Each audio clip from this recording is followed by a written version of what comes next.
Hi viewers, welcome to our channel.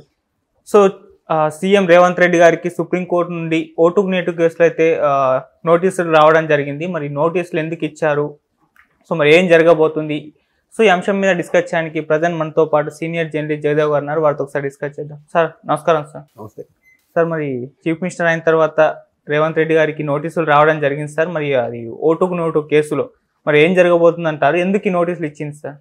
అంటే ఓటుకు note వ్యవహారములో అప్పుడు మనం చూసాం, అది ఒక క్లిప్ వీడియో కూడా బయటకు వచ్చింది. అవును.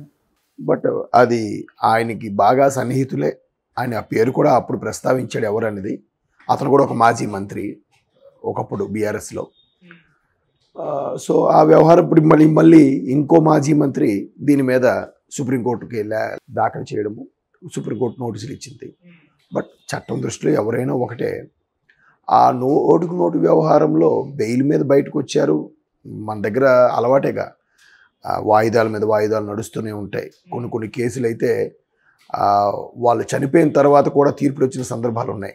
ఫర్ ఎగ్జాంపుల్ రాజీవ్ గాంధీ గారికి కానీ, అలాగే జయలలిత గారు తమిళనాడు మాజీ ముఖ్యమంత్రి, ఆవిడ విషయంలో కూడా ఇట్లా వాళ్ళు చనిపోయాక కూడా కొన్ని తీర్పులు రావడం మనం గమనించాం. అయితే ఇప్పుడు ఏంటంటే ఈ ఓటుకు నోటు వ్యవహారం అప్పట్లో చాలా సీరియస్ ఇష్యూ అవ్వడం, అది దానికి సంబంధించిన వాయిస్ లీకేజ్లు కూడా బయటికి రావడం జరిగింది. జనరల్గా ఈ పార్టీల సిఫార్సులు ఫిరాయింపులు చట్టం అనేది ఉంటుంది. ఒక పార్టీని ఇంకో పార్టీకి వెళ్ళడము, ఒక పార్టీ నాయకుల్ని సరిపోతే ఇంకో పార్టీని ఆహ్వానించి తీసుకురావడం, బయటికి ఆహ్వానించి తీసుకురావడం ఉంటుంది. లోపల బ్రాకెట్లో కొనుక్కున్నారనే అర్థం, అంతే కదా. ఎవరు ఊరికి ఎందుకు వస్తారు? మొన్నటికి మొన్న ఛత్తీస్గఢ్దా ఏది ప్రభుత్వం సంబంధించి ఆ ఎమ్మెల్యేలందరినీ కూడా ఇక్కడ హైదరాబాద్ దాచిపెట్టారు. అవును. జార్ఖండ్, బీహార్ జార్ఖండ్. సో ఎక్కడ జార్ఖండ్, ఎక్కడ హైదరాబాద్ కదా. దాన్ని మళ్ళీ ఇక్కడ నుంచి బస్సుల్లో తరలించి ఇక్కడే సేఫ్గా పెట్టడం జరిగింది. సో అవన్నీ ఏంటి, ఒక విధంగా రాజకీయంగా లబ్ధి కోసం, వీళ్ళు వేరే వాళ్ళకు అమ్ముడుపోకుండా ఉండడం కోసం తీసుకొచ్చి దాచిపెట్టడం అనేది ఒక ఆనవాయితీ. మొన్న తెలంగాణ ముఖ్యమంత్రిగా రేవంత్ రెడ్డి గారిని ప్రకటించక ముందు కూడా కొంతమంది ఎమ్మెల్యేలని దాచిపెట్టారు. మిగతా వాళ్ళు కానీ వేరే పార్టీ వాళ్ళు, ప్రతిపక్ష వాళ్ళు వీళ్ళని కొనేసే ఛాన్సెస్లు ఉన్నాయనే నేపథ్యంలో ఇటువంటి వార్తలు కూడా విన్నాం. సో అలాగే ఓటుకు నోటు కూడా అటువంటిదే ఒక విధంగా కదా. మీరు మాకు అసెంబ్లీలో బల నిరూపణకి మాకు ఓటు వేయండి, మీరు తీసుకోండి, లేదా లోక్సభలో బల నిరూపణకి మాకు సపోర్ట్గా మాకు ఓటు వేయండి, మీరు ఈ బ్యాగ్ తీసుకోండి అనే దాని మీద, అది కూడా ఓటే, అంతే కదా. సో ఆ ఓటుకు నోటు వ్యవహారం రేవంత్ రెడ్డి గారిని ఇంకా వెంటాడుతూనే ఉంది. అది ముఖ్యమంత్రి అయినా ప్రధానమంత్రి అయినా ఎవరైనా ఎదుర్కోవాల్సిందే, తప్పదు. సో మన మాజీ మంత్రి జగదీష్ గారు వేశారు కాబట్టి అది ఇప్పుడు మన రాష్ట్ర కోర్టులోనే ఉంది. ఇక్కడ ఉండడం వల్ల, ఇక్కడ ఈయన ముఖ్యమంత్రి కాబట్టి ఏమైనా ఆయన ఇన్ఫ్లుయెన్స్ ఉపయోగించి దాన్ని ఆయనకు అనుకూలంగా మార్చుకోవచ్చు అనుకునే కొంతమంది భ్రమపడుతుంటారు. అంటే కోర్టులను కూడా ఇన్ఫ్లుయెన్స్ చేస్తున్నారని ఈ మధ్యకాలంలో కొన్ని వార్తల్లో వింటున్నాం. దాంట్లో వాస్తవం ఎంత ఉందో మనకు తెలియదు, కానీ దానికోసం మార్చాలని కూడా అంటున్నారు. ఇంతకుముందు ఆంధ్ర ముఖ్యమంత్రి జగన్మోహన్ రెడ్డి గారి విషయంలో కూడా హైదరాబాద్లో కోర్టు వ్యవహారం ఉంటే, హైకోర్టులో ఉంటే, ఇక్కడ ఈయన ఒకప్పుడు ముఖ్యమంత్రి కేసీఆర్ గారితో సాన్నిహిత్యం సంబంధం ఉన్న నేపథ్యంలో ఈయన కూడా కోర్టును ప్రభావితం చేసే అంశం ఉంది. అందుకే ఈయన 10 ఏళ్ళుగా కూడా బెయిల్ మీదే ఉన్నాడు. ఈయన్ని పక్క రాష్ట్రం తమిళనాడుకు కానీ, లేదా అటువైపు కర్ణాటక కానీ, మహారాష్ట్రకు కానీ మార్చండి అని కూడా రఘురామకృష్ణరాజు గారు ఒక లేఖ రాశారు. సో ఇప్పుడు కూడా జగదీష్ రెడ్డి గారు ఇక్కడ ఉంటే ముఖ్యమంత్రి ఈయనే కాబట్టి ఇన్ఫ్లుయెన్స్ చేసే ఛాన్సెస్ ఉంటాయని పక్క రాష్ట్రాల కోర్టుకి మార్చమని పెట్టచ్చు. సో దాన్ని సుప్రీంకోర్టు విచారణలోకి తీసుకుంటుంది మధ్యంతర ఉత్తర్వుల కింద.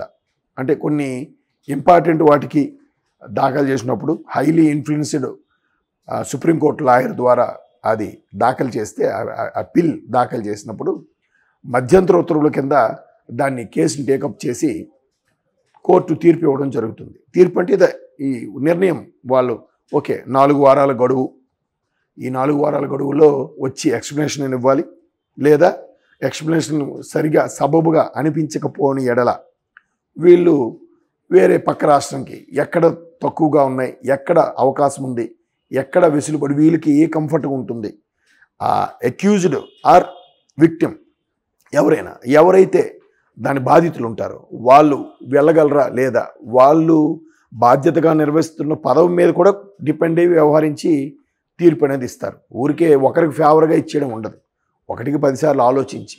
అందుకే వాయిదాలు ఇచ్చే అంశం కూడా అందుకే. ఒక 10 మంది ముద్దాయిలు తప్పించుకోవచ్చు, కానీ ఒక నిరపరాధి మాత్రం శిక్ష పడకూడదు అనేది మన ఇండియన్ పీనల్ కోర్టు బలంగా నమ్ముతుంది ఆ సిద్ధాంతాన్ని. కాబట్టి మ్యాక్సిమం వాయిదా ఇవ్వడానికి చూస్తారు. ఎవరి వైపు తప్పు ఉంది, ఎవరి వైపు ఉప్పు ఉంది అనే దాని మీద బాగా క్షుణ్ణంగా పరిశీలిస్తారు.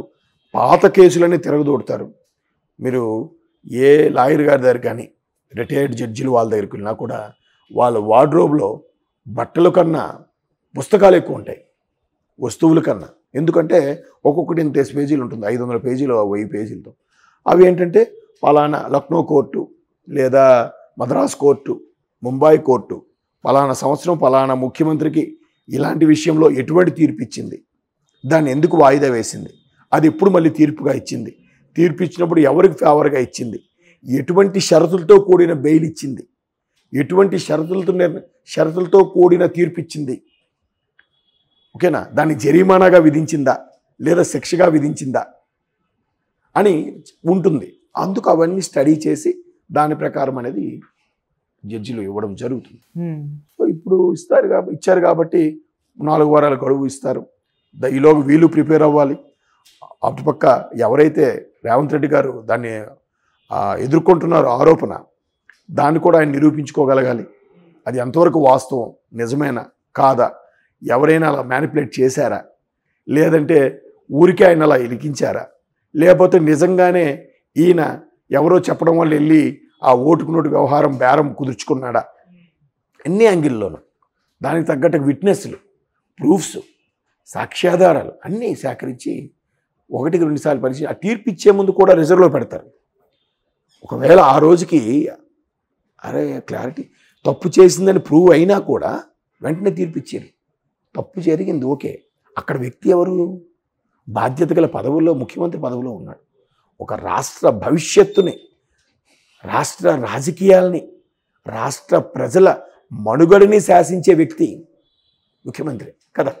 మరి అలాంటప్పుడు ఎంత కీలకంగా నిర్ణయం ఉండాలి. దీనివల్ల ముఖ్యమంత్రి స్థానంలో ఉన్నాడంటే ఎంతోమంది ఓటర్లు ఎన్నుకుంటే, లక్షల మంది ఓటర్లు, కోట్ల మంది ఓటర్లు ఎన్నుకుంటే ఆయన స్థానంలో ఉన్నాడు. కాబట్టి వాళ్ళలో ఏ ఒక్క ఈయనకి ఇలాగ శిక్ష ఒకవేళ విధించిన తీర్పు ఆయనకి వ్యతిరేకంగా ఇచ్చిన కొంతమంది మనోభావాలు దెబ్బతిని అల్లర్లుగా మారే అవకాశం కూడా ఉంటుంది కదా. అవును, శాంతి భద్రతలు కూడా దృష్టిలో పెట్టుకోవాలి. అర్థమవుతుందా? ఇన్ని యాంగిల్లో కూడా ఆలోచించి చేస్తారు. చూద్దాం. మరి బీఆర్ఎస్ ప్రభుత్వం మాజీ మంత్రి చేశారు కాబట్టి అది రేవంత్ రెడ్డి గారికి ఒక విధంగా సవాలే. ఎందుకంటే రేపు లోక్సభ ఎన్నికలు కూడా రానున్నాయి. ఇప్పుడు ఇది నిరూపించుకోగలిగితే రేపు లోక్సభ ఎన్నికల్లో కూడా ఆయనకి తిరుగులేని జెండా ఎగరేస్తాడు ఆయన. ఒక విధంగా ఆయనకు ఒక ఛాలెంజ్, టాస్క్. చూద్దాం. లేకపోతే ఆయన సాక్ష్యాధారాలు మనం కూడా అప్పుడు వీడియో క్లిప్పింగ్స్ కూడా కొన్ని చూసాం సోషల్ మీడియాలో గట్రా. అలా చూసినప్పుడు కూడా ఓకే ఈయన ఇట్లా ఈ వీడియో వచ్చింది, ఇది అంటే ఎంతకే వీడియో అయితే వచ్చింది కానీ వాయిస్ క్లారిటీ లేదు, ఏ అంశం మీద మాట్లాడుతున్నారు అనేది కొంత అంత ఇది లేదు. చూద్దాం మరి అది ఆయన ఎంతవరకు నిరూపించుకోగలుగుతారో, ఆయన దాని నిజాయితీని కానీ, ఆయన ఆ స్టేచర్కి, ముఖ్యమంత్రిగా ఆ హోదాకి ఒక అందం ఉండాలి. ఇటువంటి నెంతలు ఉన్నప్పుడు దాన్ని అధిగమించి వచ్చినప్పుడే ముఖ్యమంత్రిగా కూడా బాగా నెగ్గుకు రాగలుగుతారు. ఆ బిగ్గెస్ట్ టాస్కే ఎట్లా ఓవర్కమ్ అవుతారో చూద్దాం, ఎవరు గెలుస్తారనేది.